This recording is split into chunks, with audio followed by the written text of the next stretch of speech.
c'est à vous que je m'adresse ce soir. Pour les autres, ça va être assez basique, assez simple. Vous devez sûrement déjà tout connaître, tout ce dont je vais parler ce soir. Du coup, pour commencer, on va revoir un peu Docker et son historique. Ça a commencé un peu en 2013. Aujourd'hui, on peut dire que c'est mainstream. On est quasiment sur 100% des recherches à l'heure d'aujourd'hui. Donc ça devient mainstream. C'est une technologie qu'on commence à tous utiliser plus ou moins. Les très gros, les CAC 40, etc., ne sont pas encore passés, mais commencent à avoir des labs ou quelques petits projets qui s'y lancent. Donc c'est quand même quelque chose qui aujourd'hui, au moins vous avez entendu, j'espère. La grosse différence, qu'est-ce que Docker? Docker, c'est de la virtualisation de conteneurs. Donc, à la différence de la virtualisation de machines, comme vous avez pu faire avec VMware, VirtualBox, ce genre de choses, l'objectif de Docker, c'est de pouvoir virtualiser une application, un seul conteneur. L'avantage de faire du conteneur, c'est typiquement de pouvoir partager des librairies. On va avoir, comme on virtualise et on déploie qu'un conteneur, on va avoir un déploiement qui sera super rapide, qui va comporter tout ce qui a, tout l'écosystème de l'applicatif, et on va avoir forcément meilleure migration et un redémarrage plus rapide. Donc, j'ai décidé de faire la conférence plus avec du hands-on, donc on va vraiment s'y mettre. Je vais vous le faire en live.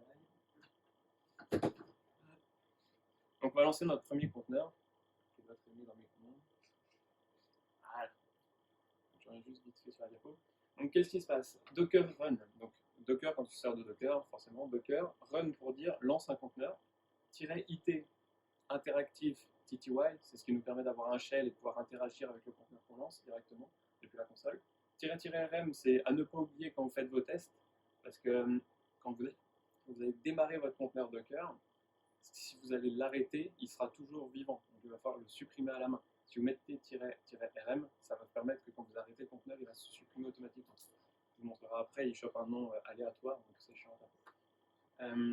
Le -p, c'est le mappage de port. Le -v, c'est le mappage de volume, j'y reviens juste après.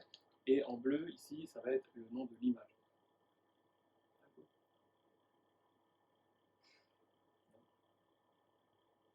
Ok, donc on lance. Là, ce que j'ai fait, là, je viens de lancer, c'est un conteneur Apache PHP.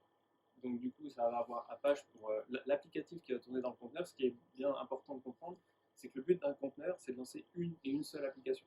Donc l'applicatif qui va être lancé et qui va faire vivre le conteneur, ça va être Apache. Elle va déléguer tout ce qui va être PHP à FPM qui va être en dessous, mais ça va être Apache qui va régir le cycle de vie du conteneur. Donc là, on a lancé un serveur web, j'ai mappé le port 80, j'ai monté un volume qui contenait, je vais le tuer en attendant, je vais le monter quand même. Dans mon dossier actuel, j'ai un petit PHP info, et en fait, en montant, donc là, je sais pas si vous montrez ça, ouais. Le volume, je monte PWD, qui est le chemin actuel, donc je monte en fait le dossier actuel dans le var www.html de mon conteneur. Ce qui va me permettre de lancer un Apache, et ici quand je viens, voilà, j'ai déjà un conteneur qui tourne. Donc vous voyez la rapidité de déploiement par rapport à tout ce qui peut être VMware, etc., où je dois monter ma VM, la créer, installer l'OS, installer mes librairies, mes dépendances, mes applicatifs, etc. Là, ça vous permet d'avoir une rapidité d'exécution. Donc du coup, qu'est-ce qu'un conteneur? Moi, j'aime bien visualiser le conteneur comme une boîte à chaussures. Le but d'un conteneur, c'est vraiment de faire tourner un seul exécutable. Il faut vraiment que c'est le point clé à comprendre pour le différencier de la virtualisation de machine comme on a l'habitude de voir. La boîte à chaussures, pourquoi? Parce que c'est un environnement sandboxé, c'est-à-dire qu'on ne peut pas en sortir à part si on monte des volumes ou on ouvre des ports. Mais logiquement, imaginons que vous vouliez limiter les ressources de votre conteneur, vous allez pouvoir limiter cette boîte en nombre de CPU, en mémoire, etc. Autre gros avantage, vous voulez lancer un WordPress, le truc qui est le plus piraté sur Internet peut-être, lancez-le dans un conteneur. Pourquoi? Si le pirate accède à la machine qui est derrière votre WordPress, il va accéder au conteneur et pas à l'autre. Et donc du coup, il ne pourra pas sortir de sa boîte à chaussures. Donc ça vous protège un peu. L'avantage du conteneur, c'est qu'il embarque tout. C'est-à-dire que si vous avez une application qui utilise des librairies pour générer des PDF, d'autres librairies pour envoyer des mails, des exécutables qui sont sur votre système, etc., tout ça, imaginez en mode VM, vous allez devoir demander à votre admin réseau d'installer une machine, monter un Linux ou un Ubuntu, ou un Debian si c'est un serveur, installer tout ce qui va être dépendance. Là, avec un conteneur Docker, ce qui est bien, c'est que dans l'image que vous allez créer, vous allez avoir toutes vos dépendances dedans. Donc ça vous permet de packager votre application et ses dépendances directement. Que ce soit des dépendances directement liées à l'application, node module, etc. Ça c'est normal, c'est votre job. mais tout ce qui va être autour de ça. Donc, imaginez que vous ayez besoin de perles pour X ou Y raison, ou de Python, vous allez pouvoir le prévoir dans votre image Docker, et dans votre conteneur, vous n'aurez pas à vous prendre la tête, perl sera installé parce que vous avez décidé que ce sera installé. Du coup, ça rend le scaling horizontal super simple. Là, typiquement, vous avez vu, en une ligne de commande, on lance un serveur web. Il suffit de la taper 3-4 fois et changer les noms, pas forcément mapper le port et mettre un load balancer devant. On peut avoir 3 conteneurs et du load balancing sur 3 applicatifs. Après, bien sûr, il faut que l'application réponde aux exigences du scaling horizontal, au niveau base de données, stockage de fichiers, etc. Et il faut garder en mémoire qu'un conteneur est jetable. Et ça, c'est peut-être la particularité qui vous choque au début quand vous démarrez en Docker. C'est que quand vous allez lancer, imaginons qu'on lance un conteneur, donc une boîte à chaussures, dont le but c'est de lancer un serveur MySQL.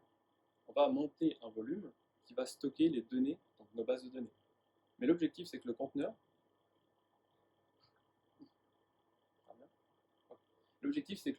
en fait, vous puissiez le stopper, le supprimer, et en relancer un en montant exactement le même volume et que ça refonctionne.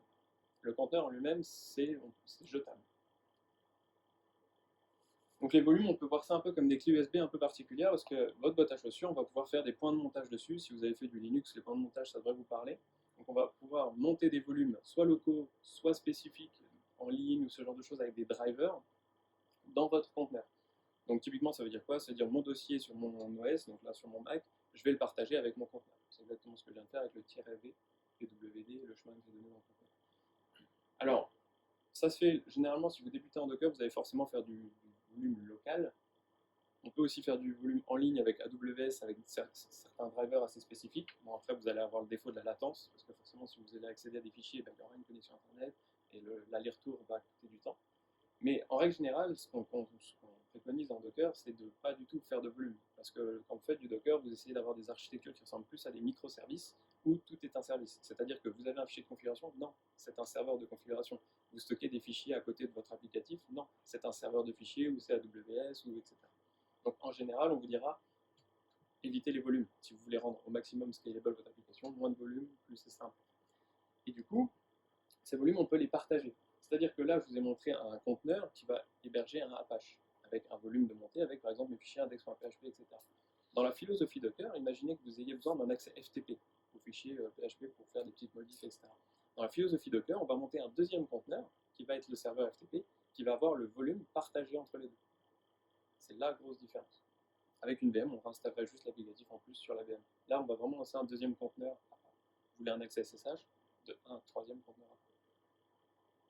Et donc le mappage de port, c'est le fait de dire je lance ce conteneur sur cet hôte, typiquement là l'hôte c'est mon ordinateur, je peux lancer plein de conteneurs, et je vais mapper les ports entre l'hôte et le conteneur. C'est-à-dire je vais dire tout ce qui arrive sur le port 80 web de mon ordinateur, je veux que ce soit dirigé au sein de ce conteneur-là. C'est ce que j'ai fait quand j'ai fait mon -p 82.80. Du coup, en général, ce qui va se passer, c'est que si vous faites du load balancing, vous allez mapper le port 80 et 443, donc HTTP et HTTPS, sur un load balancer. Et le load balancer, lui, va être dans un network, donc j'y reviens un petit peu après, avec vos différents serveurs Apache. Et c'est le load balancer qui va accepter les requêtes, les dispatcher à d'autres conteneurs et renvoyer les réponses. Et donc, du coup, ce qui est bien, c'est que dans un network, vous pouvez créer des faux réseaux virtuels dans Docker et vous allez pouvoir attacher vos conteneurs à ces faux réseaux virtuels pour que eux, entre eux, puissent communiquer. Votre applicatif PHP avec votre base de données MySQL, par exemple, vous allez avoir deux conteneurs. Pas besoin d'ouvrir le port de MySQL sur votre hôte, puisque si vous les mettez dans le même network, ils pourront communiquer ensemble. Donc, l'image Docker. Là, j'ai lancé une image Docker, c'est PHP Apache. Typiquement, dans votre tête, quand on parle d'image Docker, visualisez un live CD. Vous avez peut-être tous essayé déjà dans votre vie, j'espère, au moins un live CD Ubuntu, ce genre de choses. On les mettait dans l'ordinateur, on démarrait l'ordinateur et paf, on était sous Linux, alors que juste avant, on était sous Windows. Une image Docker, c'est quasiment la même chose qu'un live CD. Avant de vous montrer comment on en crée une toute basique, je vais juste vous parler du registry. Les registries, c'est une sorte de Git pour des images Docker. C'est-à-dire que quand vous allez créer une image, ça va vous faire une sorte de fichier compressé plus ou moins binaire, je sais plus. Et cette image-là, vous allez pouvoir la push dans des registries. Vous voyez push dans des repositories si vous faites du Git, et la pool de ces repositories. Vous allez pouvoir la taguer, c'est-à-dire lui mettre un numéro de version ou un libellé qui va vous permettre de retrouver cette version d'image, et vous allez pouvoir la récupérer. Il y a un registry qui est global à tout le monde, c'est celui de Docker, donc vous y retrouverez toutes les images par défaut, PHP, SSH, WordPress, etc. Tout cela publié dessus. Il est ouvert au public, donc vous pouvez aller envoyer vos propres images dessus. Mais il y a aussi des registries privés qui existent, et typiquement avec GitLab, maintenant, vous pouvez carrément avoir des registries par projet. Je reviens sur l'attention juste après vous avoir montré à quoi ça ressemble. Donc, du coup, pour créer une image, on crée un fichier qui s'appelle Dockerfile qui est très très simple. Donc, on va faire un from PHP 7 Apache, donc typiquement le même nom d'image que j'utilise au-dessus. Donc ça veut dire que mon image va être sourcée d'une autre image de base. C'est-à-dire que je vais reprendre l'image de PHP 7 Apache et je vais rajouter des instructions pour construire des nouvelles couches de fichiers. Typiquement, là, je vais copier le dossier local dans var www.html de l'image. Donc, je vous le fais en attendant. Build. Voilà, super. Et donc là, du coup, on va juste instruire à Docker, on va lui dire construire mon image à partir du fichier du dossier local. Donc lui, ce qu'il va faire, c'est chercher le fichier qui s'appelle Dockerfile dans le dossier local. Et je vais lui dire "-t", ça veut dire tag le, et je vais l'appeler prez latest. En général, c'est nom de l'image, tag de l'image. Vous allez avoir typiquement avec PHP, PHP c'est le nom de l'image, 7-apache parce que c'est la version 7 la plus récente, donc 7 quelque chose, si je dis pas de bêtises. Et avec du Apache, vous avez aussi PHP 7-fpm. Et là, vous avez que fpm sans Apache, sans rien du tout. Donc on la build, c'est fait. Et donc là, du coup, j'ai créé mon image qui va s'appeler prez.latest. Mais attention, parce que du coup, le fait de créer son image, ça vous donne la responsabilité des mises à jour. C'est-à-dire que là, je me suis basé sur l'image PHP 7. Celle de PHP est maintenue à jour assez régulièrement, mais si je laisse PHP 7-Apache, le jour où PHP 8 sort, mon image ne passera jamais à la version 8. Donc ça veut dire que toutes vos dépendances, tout ce que vous, en tant que développeur, vous allez inclure dans votre image, c'est à vous de manager aussi la mise à jour de ces choses-là. Et attention, j'ai fait un from PHP 2.7-Apache. Encore une fois, PHP c'est une image officielle, donc pas de problème, mais si vous allez chercher des images faites par X ou Y sur un GitHub ou quoi, vous n'êtes pas à l'abri que lui change son image, y ajoute des trucs de cryptocurrency ou des ransomware ou des bonnes saloperies qu'on connaît, comme on a pu le voir dans notre module, ce genre de choses, avec NPM. Donc typiquement, il faut avoir confiance en qui on source son image. Et c'est aussi votre responsabilité de s'assurer que la source est trustable.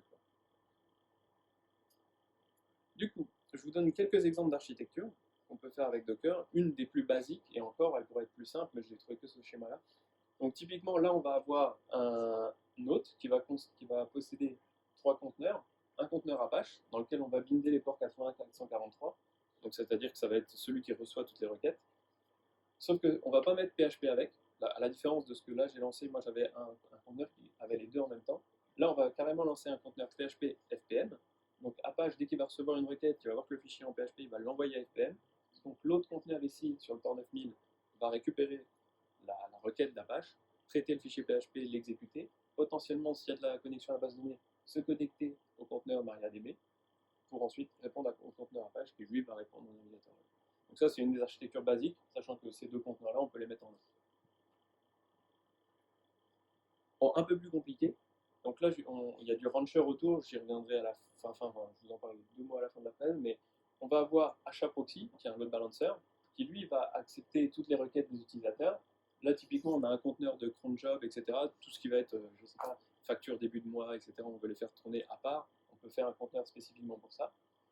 Le proxy, le load balancer, HAProxy en load balancer, il va rediriger vers 2 engines, donc avec PHP-FM sûrement embarqué. Et généralement, on a aussi des conteneurs de base de données ou ce genre de choses. Là, typiquement, on a une remote DB et du stockage NFS. C'est le genre d'architecture que vous pouvez très facilement mettre en place avec Docker en 3-4 heures, c'est fait. Donc les avantages de Docker, c'est que vous avez toute votre stack d'applications maîtrisée. Donc elle est dans votre conteneur. Il n'y a pas de problème normalement de mise à jour, de version, de dépendance, de version d'extension PHP ou ce genre de choses, puisque c'est compris dans votre image que vous allez construire. Si vous voulez ajouter des fonctionnalités, vous ajoutez les conteneurs et vous mappez les volumes sur les nouveaux conteneurs, comme l'exemple de tout à l'heure avec le FTP, le SSH, etc. Si imaginez que vous ayez besoin d'un AWS-like, mais que vous n'avez pas envie de payer, vous pouvez prendre Mini.io, c'est un peu approximativement la même chose, ça respecte la même API, et vous lancez un conteneur Mini.io et voilà, vous avez un serveur de fichiers à disponibilité. Donc ça facilite forcément le scaling horizontal puisque forcément, vu que votre application sera réfléchie pour faire ça, que le conteneur sera préparé pour pouvoir être lancé et tout de suite être en marche, sans avoir à installer une VM, installer toutes les dépendances, vous allez pouvoir lancer plein de conteneurs sur plein de machines différentes, tant qu'ils sont tous connectés ensemble, vous aurez du scaling horizontal. J'en parle un peu plus tard. Et du coup, vous avez de l'isolation, donc typiquement ce que je vous parlais tout à l'heure, avec les networks pour pouvoir connecter des conteneurs entre eux, un PHP et une base de données forcément, mais aussi tout ce qui va être risque lié au piratage, etc. Comme vous êtes dans un conteneur, si le pirate arrive à s'introduire avec une backdoor où il va pouvoir exécuter du code à distance, il va exécuter votre code dans votre conteneur et pas dans votre machine haute. Donc il compromettra votre conteneur et ce à quoi votre conteneur a accès. Et vous pouvez dimensionner votre conteneur avec du memory, etc. Si ça vous intéresse, Docker, je vous conseille très fortement de vous intéresser tout de suite à Docker Compose, ce qui va être une façon de créer des fichiers de configuration qui vont faire exactement la même chose que la ligne de commande que j'ai tapée, sauf que vous allez tous avoir dans un fichier de configuration qui peut devenir assez volumineux. Et ça va expliquer en fait toute l'architecture de votre solution. Imaginons qu'on a un site web avec un MySQL à côté, on va pouvoir faire un Docker Compose.yaml, un fichier de configuration où on va dire, ben voilà, j'ai mon Apache, j'ai mon MySQL, les ports qu'il faut ouvrir c'est ça, ça, ça. On fait un Docker Compose up et ça va s'occuper de lancer pour nous les conteneurs, les mettre à jour automatiquement, enfin avec une seule ligne de commande, et stopper d'un coup, etc. C'est pour gérer du multi-conteneur mais bas niveau. Et si vous voulez aller à un plus haut niveau, vous voulez devenir Netflix ou autre, vous aurez besoin d'un orchestrateur. Tout de suite, hein, c'est soit tu fais un petit appli PHP, soit tu deviens Netflix. Non mais disons que vous ayez vraiment de gros besoins. Là, je vous conseille de vous pencher sur un orchestrateur. Ça coûte tout de suite beaucoup plus cher à apprendre parce que c'est complexe. Le plus connu, Kubernetes, il y a Docker Swarm, qui est le produit Docker, mais qui est en train plus ou moins de couler parce que Kubernetes est trop présent sur le marché. Et un petit un peu moins connu qui est Rancher. Un orchestrateur, qu'est-ce que c'est? Ça va vous permettre de dire, euh, voilà, j'ai 4-5 serveurs, donc des machines physiques, prêtes à héberger des conteneurs.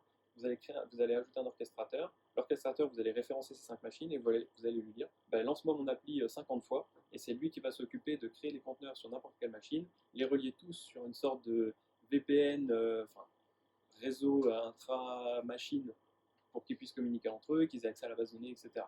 Et en plus, ça va gérer tout ce qui va être rolling update.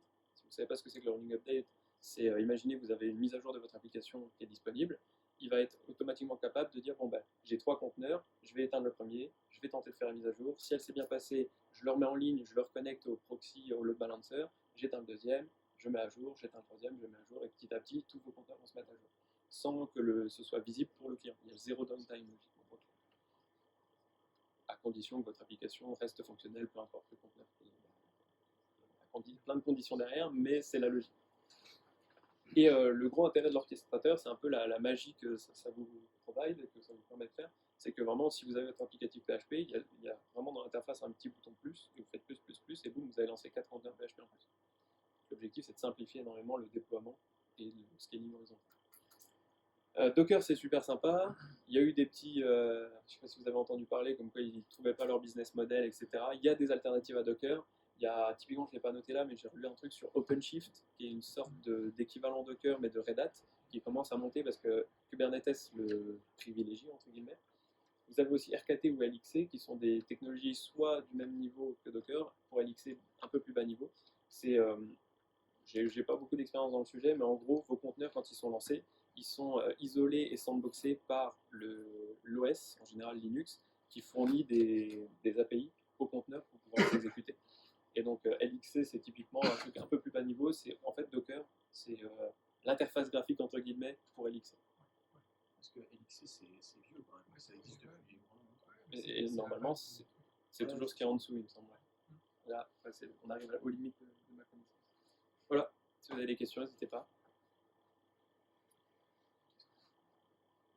Est-ce que ça prend beaucoup de place Alors, sur une machine Docker en lui-même, pas énormément. Ce qu'il faut savoir, les images, c'est énorme. Les images, si vous ne faites pas attention à ce que vous embarquez dans vos images, typiquement je fais du Java, rien que se taper le JDK, on en a pour 500 mégas facile, mes images font quasiment 900 mégas. Si vous faites du Node module avec de l'applicatif Node, une fois que c'est compilé, que vous avez un fichier dist, normalement c'est pas si gros que ça. Si vous faites du Go, 30 mégas. Ça dépend vraiment de la techno qu'il y a derrière. Et après, il y a un truc qui existe aussi, attention aussi, là j'ai parlé typiquement de construire une image, mais en général, quand vous avez une application, vous allez avoir plusieurs étapes de build. Vous allez avoir peut-être tout ce qui va être le SDK pour construire l'applicatif, qui pèse 500 mégas, mais vous n'en avez pas besoin en prod. Et là, du coup, il y a plusieurs choix qui vous s'offrent à vous. Soit vous le faites en amont sur une pipeline, un CICD, vous allez build votre appli, la mettre dans votre conteneur, soit vous utilisez une techno Docker qui s'appelle le multi-stage build image. Donc c'est à peu près la même chose que le from copy, sauf que vous allez définir que là, c'est une étape qui, avec une image particulière qui va servir qu'à build le point .exe. Et en fait, c'est que le point .exe que vous allez injecter dans votre conteneur final. Et du coup, il n'y aura que l'empreinte du point .exe et pas l'empreinte de tout le SDK pour construire ce point .exe. C'est des choses qui existent pour réduire un peu la taille des images. D'autres questions? Est-ce qu'il y a une notion de versionning? Alors typiquement, ouais, c'est exactement ce que je fais là quand je mets 2 points à la test. En règle générale, j'ai internet, je vais peut-être pouvoir vous montrer directement. Mais dans l'image elle-même. Dans l'image elle-même, non. Et c'est là où, justement, tout à l'heure, je disais attention warning, c'est vous qui devenez responsable des mises à jour. C'est-à-dire que c'est à vous de changer votre from de l'image d'où vous venez et aussi tout ce que vous faites dedans. Typiquement, là, on est sur l'image PHP et donc tout ce qui va être versionning va être géré via des tags. En plus du versionning, on a aussi des espèces de branches de type d'image qu'on veut. Typiquement pour PHP, je vous en parlais tout à l'heure, on va avoir Apache qui va être en fait Apache 7, Apache 7.4, Apache 7.4.1 et plus vous allez au précis, plus votre image va être restreinte dans son évolution. C'est-à-dire que là, aujourd'hui, je build sur 7.4.1, par exemple. Demain, je reviens, je builderai toujours sur 7.4.1. Si je build sur 7 Apache, ou même Apache, aujourd'hui, je vais build en 7.4.1. Demain, si j'ai laissé que Apache, je builderai peut-être en 8 Apache. J'aurai un PHP 8, par exemple, alors que c'est pas ce que je voulais. Donc c'est à double tranchant. Soit vous êtes hyper précis, mais ça évolue plus, et gare à vous, parce que s'il y a des failles dans les anciennes versions, c'est à vous de mettre à jour. Soit vous mettez très large, et après c'est un problème qu'on retrouve partout dans NPM, etc. Dans tout ce qui est système de versionning, mais si vous mettez très large, forcément, oh, surprise, vous rebuildez, votre CICD elle passe, elle met en prod, et en fait c'est du PHP 8. Et votre code ne marche pas parce que X ou Y raison. C'est pour ça que je dis attention, on déplace une responsabilité. Là où avant c'était peut-être plus à l'infra ou tous ceux qui vont gérer le déploiement de faire attention à ce que les versions restent les mêmes, maintenant c'est clairement le développeur, le DevOps, qui va devoir gérer ce genre de choses. Là où ça peut devenir génial aussi, excuse-moi, vas-y. Quand on fait des pipelines d'intégration continue et qu'on a besoin de tester sur plusieurs versions, hein, on était sur une vieille version de PHP, j'ai besoin de savoir où j'en suis, si j'étais en 5.4, je voudrais passer en 5.6, en 7, en 7.2, etc. Parce que j'ai beaucoup de retard. Faire ça avec un pipeline d'intégration continue, on écrit 3 lignes et c'est terminé. Il va nous faire nos tests sur l'ensemble des versions qu'on a données et il va nous sortir par version les résultats des tests. Donc c'est vachement confort en fait pour pas faire de conneries et de savoir où on va. À savoir que généralement vos pipelines tournent dans des conteneurs. Pas toutes, pas du Jenkins par défaut, mais par exemple sur du GitLab, les pipelines sont prévus pour tourner avec un Docker runner. Je pense que ça doit être faisable aussi via du GitHub ou ce genre de choses. Pour info, toutes les images taguées Alpine sont les images plus légères que celles d'origine. Alors, il y en a une qui doit être plus haut, Alpine, Il y en a partout. En gros, en fait, Alpine, pour ceux qui ne connaissent pas Alpine, c'est une distribution Linux qui se veut être très très très légère, très lightweight, et qui vous permettent de juste ajouter les fonctionnalités, donc typiquement là, PHP, Apache par exemple, et pas plus. C'est là que ça devient très intéressant. Si vous voulez vraiment de l'efficacité au niveau taille d'image, Alpine c'est vraiment le truc à partir. Pareil, je vous en ai pas parlé, mais tout à l'heure j'ai fait un from PHP 7.4. Je vous conseille fortement de toujours vérifier ce qu'il y a derrière. C'est-à-dire vous cliquez sur le lien, vous allez arriver généralement sur du GitHub et là vous voyez comment c'est fait. Donc généralement ça vous permet de créer votre propre image. Donc là c'est un peu plus complexe parce que forcément c'est l'installation de PHP, même si ça reste très très. Voilà, c'est du apt-get install. Vous voyez, on installe des dépendances de PHP. On crée le dossier de HTML, on fait le user www.data. Je pense qu'à un endroit, il y a des questions. Voilà, tout ça, c'est quelque chose quand même que vous devez vous intéresser parce que c'est votre image quand même. Même si vous partez de ça, c'est votre image. Et ce qui est intéressant aussi à voir, c'est de où part votre image. Typiquement, moi, l'image que j'ai utilisée, c'est une Debian. Une Debian sur laquelle on a installé PHP, sur laquelle j'ai copié mes fichiers. Il y a un truc aussi très intéressant que je n'ai pas mis dans la conf, mais je vais vous en parler parce que c'est vraiment sympa à savoir, c'est la façon dont fonctionne le système de fichiers des images. Donc, ils utilisent un truc qui s'appelle UFS, donc Union File System. Vous voyez ça comme un oignon. Donc en fait, votre image par défaut, on va avoir la couche Debian. Quand on va utiliser par exemple ce Dockerfile qui va construire le truc, chaque ligne de commande ici va créer une nouvelle couche qui va s'ajouter aux précédentes, qui va être taguée avec un SHA ou un MD5, bref, une sorte de checksum qui va vous permettre de savoir si ça a changé entre temps. Et en fait, ça va permettre d'optimiser votre build. Typiquement, si imaginons vous créez une image et vos premières étapes c'est d'installer une dépendance qui ne change jamais, Docker par défaut il va voir que quand il installe votre dépendance, ça fait une couche de fichiers qui va ajouter dépendance.exe. il va voir que ce fichier-là, entre-temps, n'a pas changé, et donc il va faire du cache, et il va vous éviter de rebuilder, et ça va vous faire gagner du temps sur les tables. Attention, c'est aussi super traite, c'est que si des fois il ne voit pas forcément que ça a changé, et vous vous retrouvez avec une image qui n'est pas à jour, parce que il y avait du cache. Il y a aussi une option -no cache, qui est pas mal à utiliser aussi. Mais bon, si vous allez plus loin dans Docker, explorez tout ce qu'il y a derrière. J'ai encore du temps. Un slot. On est bon. Encore une question. On peut configurer différents environnements dans une même image? Environnement en prod, dev, Alors, je pense qu'il y a un peu chacun dans son école. Je vais te donner la mienne. Personnellement, j'ai une image par type d'environnement. Parce que le fichier de config, il est directement intégré dans mon image. Et donc, du coup, imaginons si j'ai une clé qui dit quel environnement je suis, recette, prod, etc. Je le mets carrément dans l'image. Comme ça, je ne me trompe pas. Et typiquement, là où j'ai fait 13 de points la test, je vais avoir 13 prod de points la test, 13 de pré-prod, 13 recette, etc.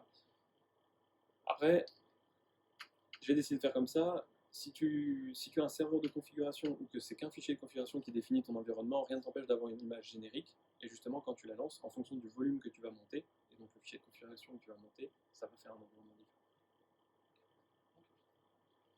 Autre petite info sur, vu que vous probablement faites beaucoup de PHP ici, je sais que PHP a des faiblesses quand vous faites du test en local avec du Symfony ou des gros frameworks qui ont énormément de petits fichiers. Là où Docker n'est pas forcément super bon, c'est à faire le mappage entre votre hôte, donc par exemple moi j'ai tout Symfony sur mon Mac, et le conteneur qui va exécuter Symfony. C'est connu, il y a des ralentissements, typiquement sur Symfony on arrive à des 18 secondes de chargement, ça s'optimise, il y a des petites stratégies, mais sachez-le. Par contre c'est un truc qui disparaît au moment où vous mettez Symfony dans l'image. Donc il faut s'en inquiéter. Du coup, c'est dommage, c'est qu'en local, vous serez obligé de rester plus ou moins avec vos anciennes méthodes. J'installe PHP sur mon Mac, je fais mes petits devs dans le fichier local. Mais en prod, ça peut tourner sur Docker, même si vous avez des séquences comme ça. Mais bon, normalement, ça s'est amélioré. Normalement, je n'ai pas retesté. Je ne sais pas si quelqu'un a testé il n'y a pas longtemps. C'est toujours un peu la merde. C'est toujours un peu la merde. Il y a un peu des solutions de secours, Ouais. genre des Docker Sync et des trucs comme ça, mais c'est toujours un peu le bordel. Il y a des images PHP qui embarquent tout le framework Symfony. Et comme ça, la seule chose que PHP va aller lire sur votre hôte, ça va être vos fichiers de code. Et du coup, ça évite d'avoir tous les problèmes sur tous les petits fichiers Symfony. Bon, c'est à savoir si vous en faites. Mais bon. Voilà. Merci à vous. Merci.